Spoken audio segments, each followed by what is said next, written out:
असा कोणताही प्रसंग जेव्हा उद्भवतो त्यावेळेस पोलिसांना प्रशिक्षण दिलं जातं की अशा वेळेस काय करायला पाहिजे.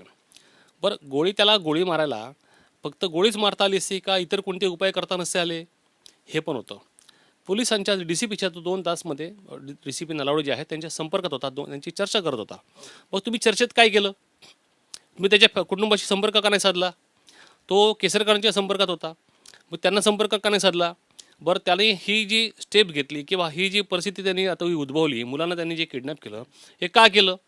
तुम्ही त्याचे पैसे का नाही दिले? तुम्ही ही परिस्थिती तुम्ही निर्माण केली. सरकारने निर्माण केली असं निर्माण तुमचं केली. म्हणणं. सरकारने ही परिस्थिती निर्माण केली. इव्हन पोलिसांनी पण जेव्हा 2 तास तो DCP नलावडे त्यांच्या संपर्कात होता, त्याला हे सगळं सेटल करता आलं असतं की तुझे पैसे बाबा देतो आम्ही, तू हे असं काय वाईट प्रकार करू नको. नाही पण त्याच्याकडे एअरगन येतो मी त्याच्याकडे येतो. हे सगळं होतं. मग हा प्रसंग टाळता आला असता. हे तसं त्या DCPनी केलं नाही, सरकारने केलं नाही, गृह खात्याने केलं नाही, केसरकरांनी केलं नाही. मागचा 1 महिना तो उपोषणावर करत होता. त्याची पत्नी उपोषण करत होते. एकदा तो बेशुद्ध पडला, त्याला हॉस्पिटलाइज केलं गेलं. मग त्याचे पैसे जे आहेत त्याने अनेक प्रयत्न केले सरकारकडे त्याचे पैसे मिळावे म्हणून, सरकारने त्याचे पैसे दिले नाही.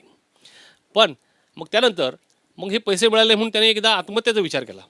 मग जसा हा मुलांना किडनॅप करणं हा जे जेवढं चुकीचं आहे, तसं आत्महत्या करणं देखील चुकीचं आहे. ती देखील त्यांनी स्टेप घ्यावी असं त्या डोक्यात विचार आला. मग त्याला असं वाटलं असेल की बा आत्महत्या करून माझ्या कुटुंबाला पैसे कोण देणार, त्यापेक्षा मी शक्कल लढवतो. त्यांनी चित्रपट पाहिला थर्सडे नावाचा, आणि कंधारचं तुम्हाला ते प्रकरण माहिती आहे, किडनॅप झालं होतं, होस्टेज ठेवलं होतं. त्यावेळेस देखील जेव्हा हे इंडियन प्लेन जे हायजॅक झालं होतं, त्यांच्या मागण्या पूर्ण करायला सरकार पुढे आलं, त्याच्या मागण्या पूर्ण केल्या आणि त्यांना सोडून दिलं.